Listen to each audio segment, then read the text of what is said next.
గత 6 సంవత్సరాలుగా విశాఖపట్నం స్టీల్ ప్లాంట్కి సంబంధించి స్టీల్ ప్లాంట్ ప్రైవేటీకరణకు కేంద్రంలో అధికారంలో ఉన్న బీజేపీ ప్రభుత్వం ఏ విధంగా వ్యూహాత్మకంగా స్టీల్ ప్లాంట్ని ప్రైవేటు పరం చేయాలి, ఏ విధంగా ప్రైవేటు వ్యక్తులకు కట్టబెట్టాలనేది ఆలోచిస్తున్నారో మనందరికీ కూడా తెలిసిందే. ముఖ్యంగా గత 5 సంవత్సరాల కాలంలోని వైఎస్ఆర్ కాంగ్రెస్ పార్టీ ప్రభుత్వం అధికారంలో ఉన్నప్పుడు ఆనాటి ముఖ్యమంత్రి శ్రీ వైఎస్ జగన్మోహన్ రెడ్డి గారు స్టీల్ ప్లాంట్ ప్రైవేటీకరణకు సంబంధించి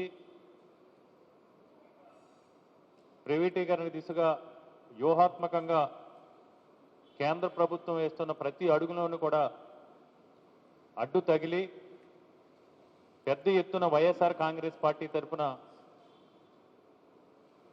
కార్మిక సంఘాలు, అదేవిధంగా ఆంధ్రప్రదేశ్ రాష్ట్ర ప్రజలు అందరినీ కూడా మమేకం చేసి పెద్ద ఎత్తున పోరాటాలు చేయడంతో పాటు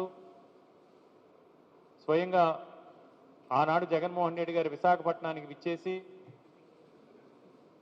కార్మిక సంఘాల నాయకులందరితోని, అఖిలపక్షం అందరితోని కూడా సమావేశమై వారు చెప్పిన సూచనలు, సలహాలను తీసుకుని ఆ రోజు ప్రైవేటీకరణ కాకుండా అడ్డుకోవడం కోసం ఆంధ్రప్రదేశ్ రాష్ట్రంలో ఆంధ్రప్రదేశ్ రాష్ట్ర అసెంబ్లీలో తీర్మానం చేయడంతో పాటు ఆ తీర్మానాన్ని కేంద్ర ప్రభుత్వానికి పంపించి తదనంతరం ప్రధానమంత్రి గారిని కూడా కలిసి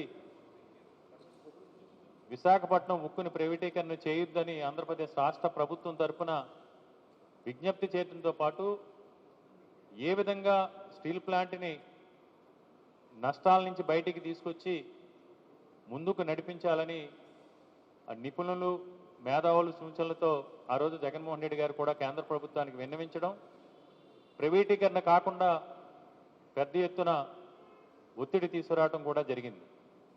కానీ ఈరోజు ఎన్నికలకు ముందు గత 5 సంవత్సరాల కాలంలోనూ కూడా చంద్రబాబు నాయుడు గారు కానీ, ఈ కూటమి నాయకులు కానీ, ఉప ముఖ్యమంత్రి పవన్ కళ్యాణ్ గారు కానీ స్టీల్ ప్లాంట్ విషయంలో పెద్ద ఎత్తున ఆ రోజు వైఎస్ఆర్ కాంగ్రెస్ పార్టీ ప్రభుత్వం పైన దుష్ప్రచారం చేసి ఎన్నికలకు ముందు తీయని మాటలతో ఆంధ్రప్రదేశ్ రాష్ట్ర ప్రజలను కానీ, ఉక్కు కార్మిక సంఘాలను కానీ, కార్మికులు కానీ, ఉత్తరాంధ్ర ప్రాంత వాసులను కానీ మేము ఎట్టి పరిస్థితుల్లోని కూడా మా కంఠంలో ప్రాణం ఉన్నంత వరకు, మాకు ఊపిరి ఉన్నంత వరకు స్టీల్ ప్లాంట్ని ప్రైవేటీకరణ కానివ్వం,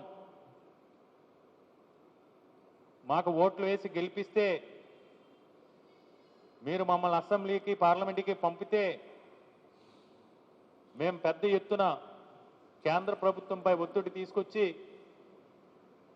సొంత గనులు కేటాయించే విధంగా కేంద్ర ప్రభుత్వంపై ఒత్తిడి తీసుకొస్తాం అని ఆ రోజు నమ్మబలికి ఈరోజు ఎన్నికల్లో గెలిచిన తర్వాత ఆంధ్రుల ఆత్మగౌరవాన్ని తాకట్టు పెట్టే విధంగా స్టీల్ ప్లాంట్ ప్రైవేటీకరణ విషయంలో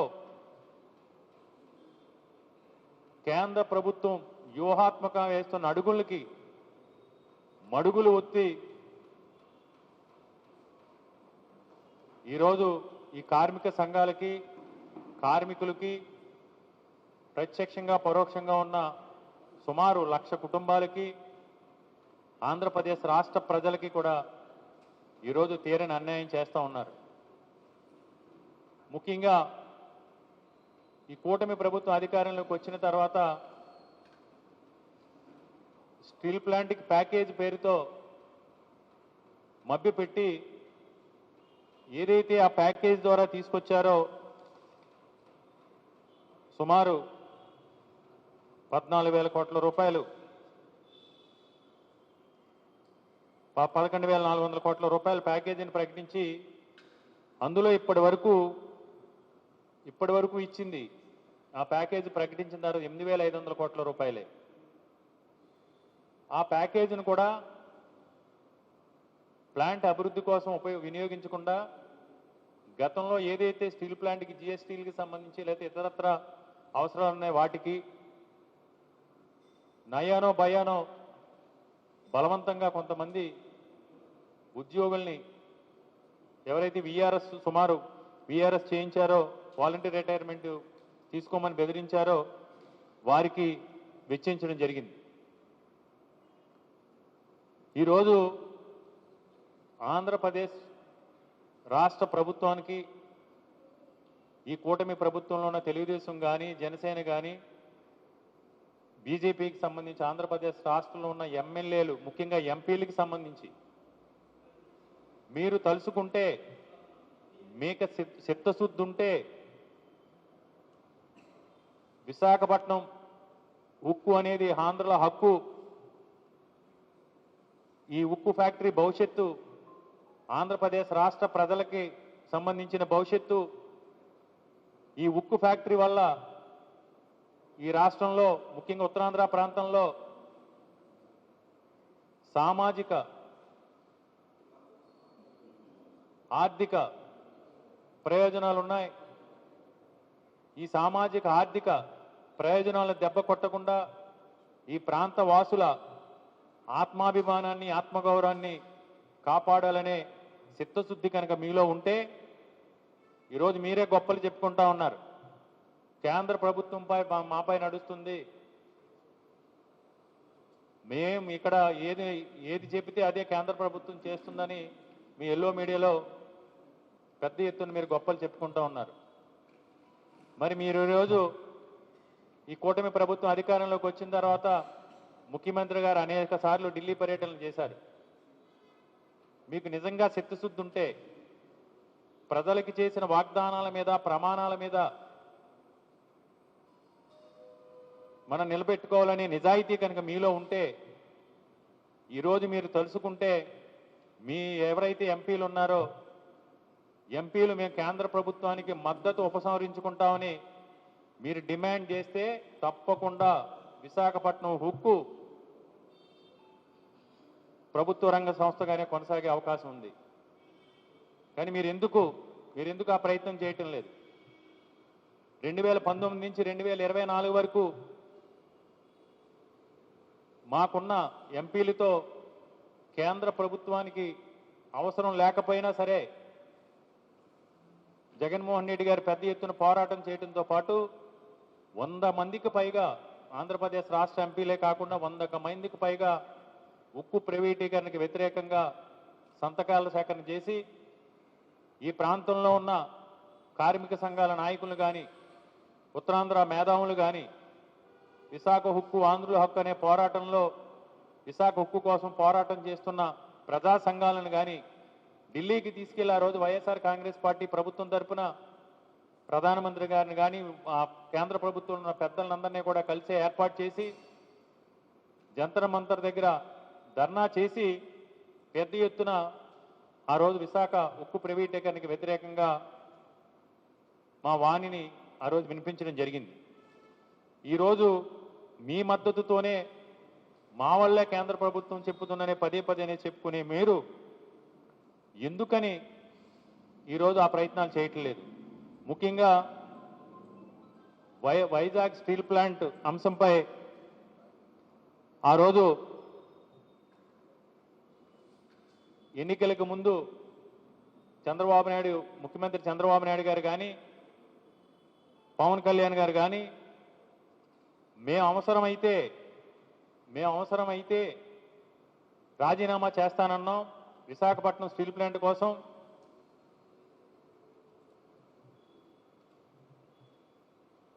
వాళ్ళే చేయలేదు. మీరు అధికారం మీరు మమ్మల్ని ఆశీర్వదిస్తే కేంద్రం మెడలు వంచి విశాఖపట్నం ఉక్కు ఫ్యాక్టరీని కాపాడుతామని చెప్పిన స్టేట్మెంట్లు ఈరోజు ముఖ్యంగా ఈరోజు మనం చూసాం ఈనాడు పత్రికలో ఆ రోజు వచ్చిన కథనాలు విశాఖపట్నం ఉక్కు ఫ్యాక్టరీకి సంబంధించి పవన్ కళ్యాణ్ గారు మాట్లాడిన 5 కోట్ల మంది ఆకాంక్షలను తీర్చాలని ప్రధానమంత్రి గారిని కోరి మన కూటమి ప్రభుత్వం అధికారంలోకి వచ్చిన వెంటనే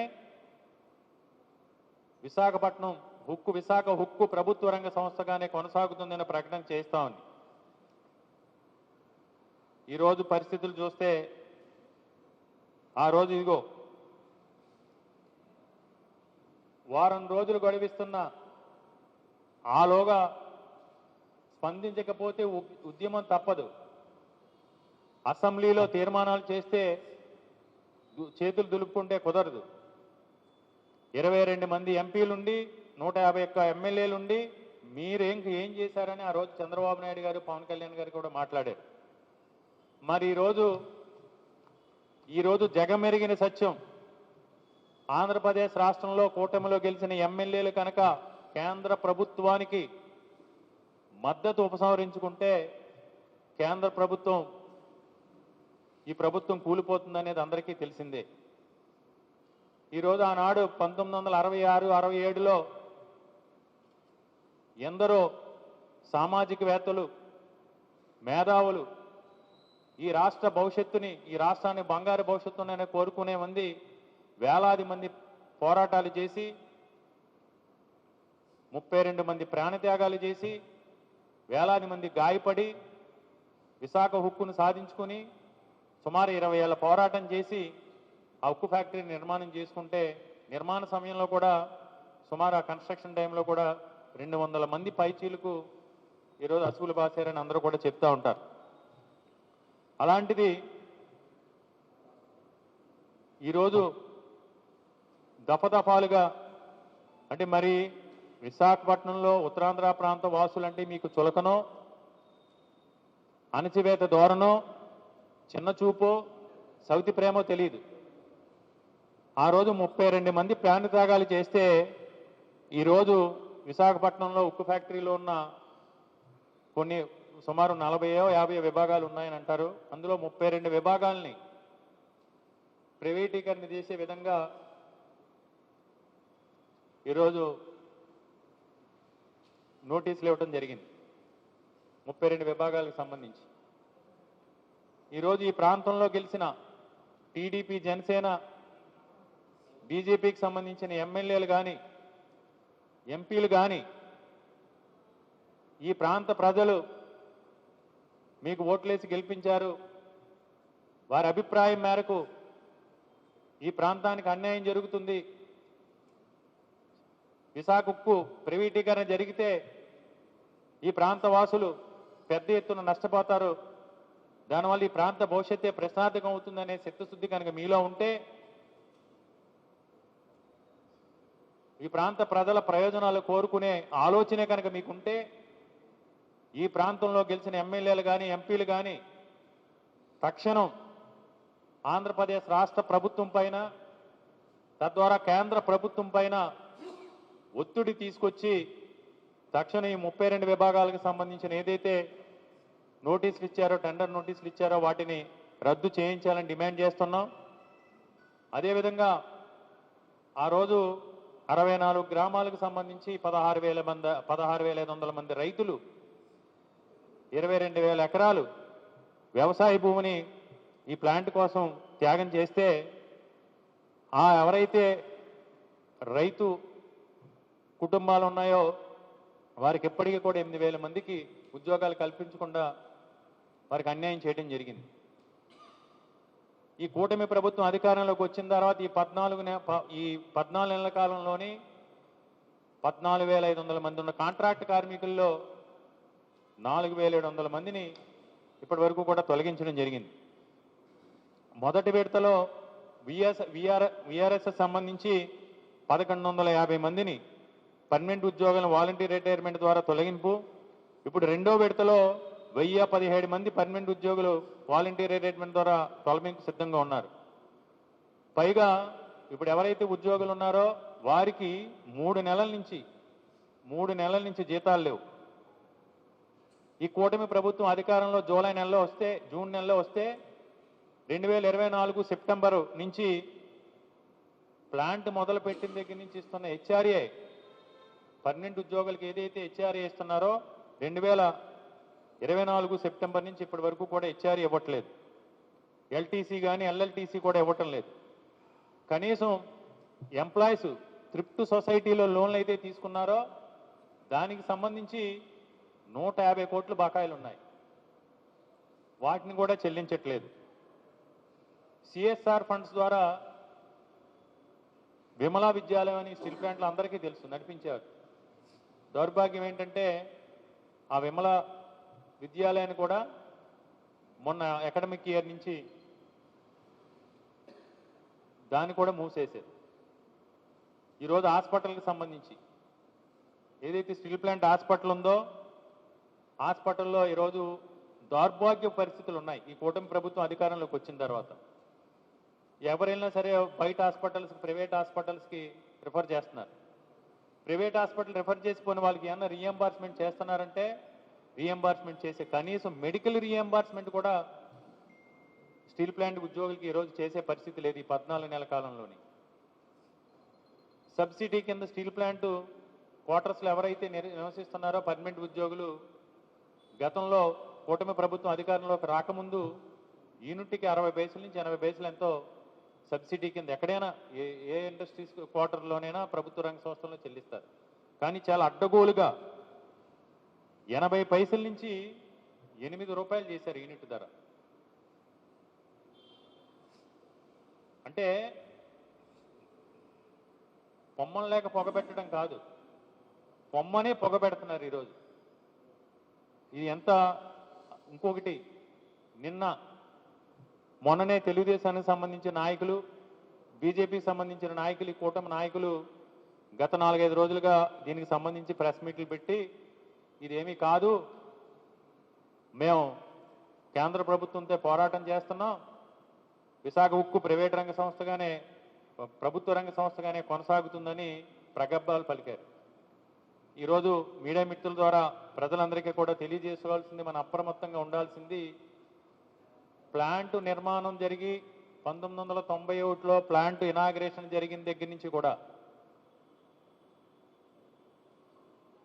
ఉక్కు స్టీల్ ప్లాంట్లో పనిచేస్తున్న కార్మికుల కోసం ఏర్పాటు చేసిన సుమారు 70 క్యాంటీన్లు నిన్న అర్ధంతరంగా ఆ 70 క్యాంటీన్లకి కూడా పవరు వాటరు కట్ చేసి ఈ రోజు నుంచి ఆ క్యాంటీన్లు రన్ అవ్వకుండా చేశారు.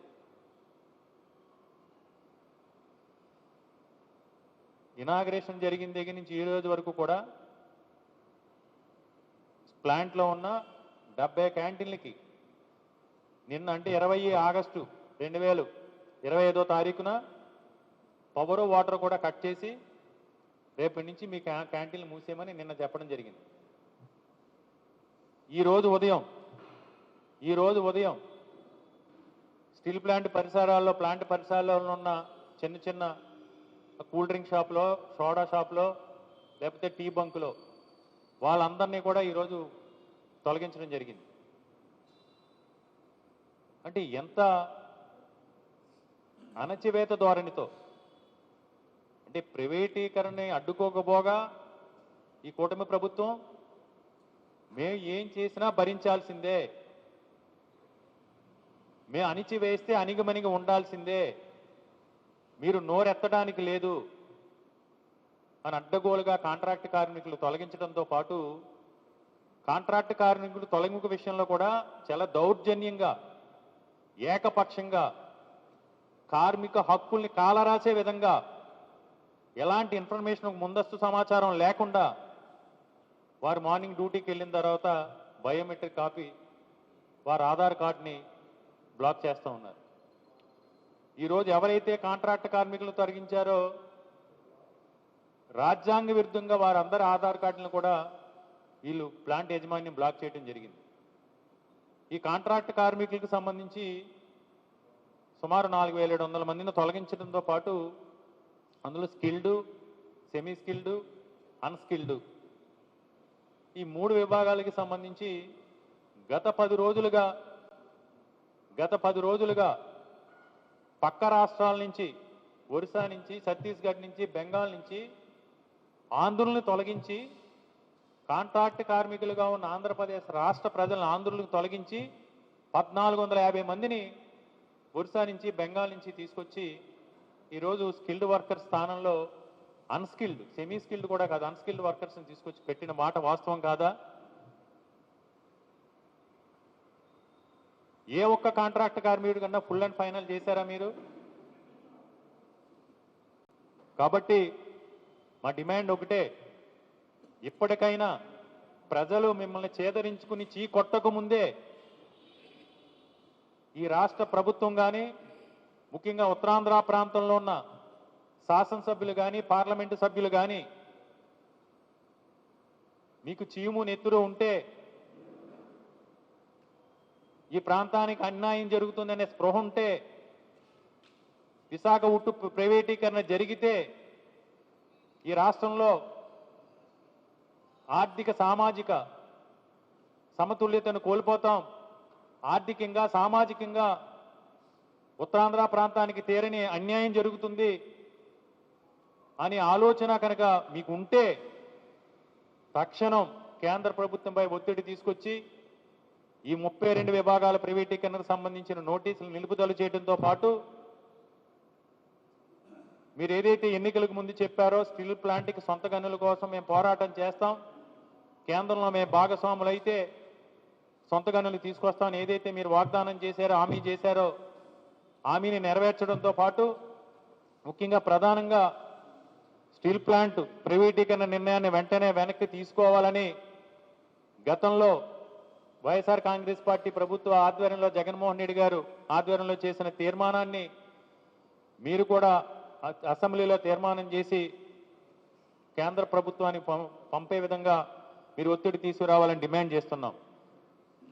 స్టీల్ ప్లాంట్ ఆర్థిక పరిస్థితిని సమూలంగా సరిదిద్దాలంటే ప్లాంట్ రుణాలపై వడ్డీల భారాన్ని తగ్గించి బ్యాంకులకు కట్టాల్సిన రుణాలను ఈక్విటీలుగా మార్చాలంటూ నాడు వైఎస్ జగన్ గారు చేసిన ప్రతిపాదనపై చురుగ్గా పరిశీలన చేయాలని, వివిధ బ్యాంకుల నుంచి సేకరించిన రుణాలపై గరిష్టంగా 14% వడ్డీని స్టీల్ ప్లాంట్ చెల్లిస్తుందన్న విషయాన్ని కేంద్రం పరిగణలోకి తీసుకోవాలని, ఈక్విటీ పద్ధతిలో పెట్టుబడుల సమీకరణపై ఆలోచన చేయాలని, ప్లాంట్ స్వయం సమృద్ధి సాధించడానికి సొంత గనుల కేటాయింపుపై నిర్ణయం తీసుకోవాలి.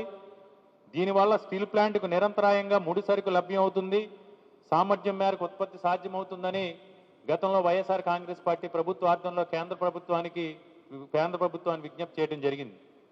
కేంద్ర ప్రభుత్వంలోని శైలి సంస్థకు వచ్చే 2 ఏళ్లకి సరిపడా 200 సంవత్సరానికి, ఈరోజు కేంద్ర ప్రభుత్వ ఆధ్వర్యంలో ఉన్న శైలికి 200 సంవత్సరాలకి పైగా సరిపడే ఖనిజ నిల్వలు ఉన్నాయి. దేశంలో దాదాపు ప్రైవేటు రంగంలో కానీ ప్రభుత్వ రంగంలో కానీ ఉన్న అన్ని స్టీల్ ఫ్యాక్టరీస్ కూడా సొంత గనులు ఉన్నాయి. ఈరోజు ఆంధ్రప్రదేశ్ రాష్ట్రంలో ఉన్న మన విశాఖ ఉక్కుకు మాత్రమే సొంత గనులు లేవు.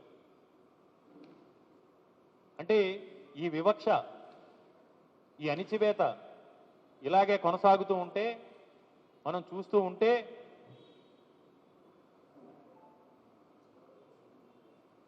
ఈ ప్లాంట్ని ప్రైవేటీకరణ చేయటమే కాదు, ఆ ప్లాంట్ని పూర్తిగా నిర్వీర్యం చేసి ఆ భూముల్ని ప్రైవేటు వ్యక్తులు దారిదొచ్చే పరిస్థితులు తీసుకొచ్చిన మనం ఆశ్చర్యపోవక్కర్లేదు. ఈరోజు విశాఖ స్టీల్ ప్లాంట్కి సంబంధించి ఏదైతే ఈ ప్రభుత్వం, కేంద్ర ప్రభుత్వం నిర్లక్ష్య ధోరణితో, అణచివేత ధోరణితో చేస్తుందో దానికి సంబంధించి మీడియా మిత్రుల ద్వారా మేమందరినీ కూడా ఒకటే విజ్ఞప్తి చేస్తూ ఉన్నాం. వేలాది మంది పోరాటాల ఫలితంగా, 20 ఏళ్ల పోరాటాల ఫలితంగా, 32 ప్రాణత్యాగాల ఫలితంగా, నిర్మాణ సమయంలో 200 మంది ప్రాణత్యాగాల ఫలితంగా సాధించుకున్న విశాఖ ఉక్కు మన రాష్ట్ర భవిష్యత్తు, మన ఉత్తరాంధ్ర ప్రాంత ప్రజల భవిష్యత్తు. దీన్ని కాపాడుకునే విషయంలో రాజకీయాలను పక్కన పెట్టి పార్టీలకి, ప్రభుత్వాలకి తొత్తులుగా కాకుండా ఈ ప్రాంతంలో ఉన్న అందరు ప్రజాప్రతినిధులు కూడా ఐక్యతతో విశాఖ ఉక్కు ప్రైవేటీకరణ విషయంలో కేంద్ర ప్రభుత్వం చేస్తున్న, వ్యూహాత్మకంగా చేస్తున్న అన్యాయాన్ని ప్రశ్నించి ఈ పోరాటంలో భాగస్వాములు అవ్వాలని అందరినీ కూడా మేము విజ్ఞప్తి చేస్తున్నాం. తప్పకుండా మేము గతంలో ఏ విధంగా అయితే 5 సంవత్సరాల కాలం విశాఖ ఉక్కు ప్రైవేటీకరణ విషయంలో పోరాటం చేశామో దానికి మించి రేపు మా పార్టీ మా అధ్యక్షులు మాజీ ముఖ్యమంత్రి జగన్మోహన్ రెడ్డి గారి ఆదేశాల మేరకు పెద్దలు బొత్స సత్యనారాయణ గారు, ఇతర రీజనల్ కోఆర్డినేటర్ కురసాల కన్నబాబు గారు, ఇతర ప్రజాప్రతినిధులందరూ కూడా కలిసి రాజకీయ ప్రయోజనాల కోసం కాకుండా ఈ ప్రాంత ప్రజల ఆర్థిక సామాజిక ప్రయోజనాల కోసం యూనియన్ నాయకులందరినీ కూడా అఖిలపక్ష నాయకులందరినీ కూడా కలిసి ఈ వ్యతిరేక ఉద్యమంలో పెద్ద ఎత్తున నిర్మాణాత్మకంగా ఉద్యమానికి కార్యాచరణ రూపొందించి విశాఖ ఉక్కు ప్రభుత్వ రంగ సంస్థలోనే కొనసాగే వరకు కూడా మేము పోరాటం చేస్తామని వైఎస్ఆర్ కాంగ్రెస్ పార్టీ తరఫున రాష్ట్ర ప్రజలకు, ఉత్తరాంధ్ర ప్రాంత ప్రజలకు, కార్మికుల కుటుంబాలకు కూడా నేను తెలియజేసుకుంటున్నాను.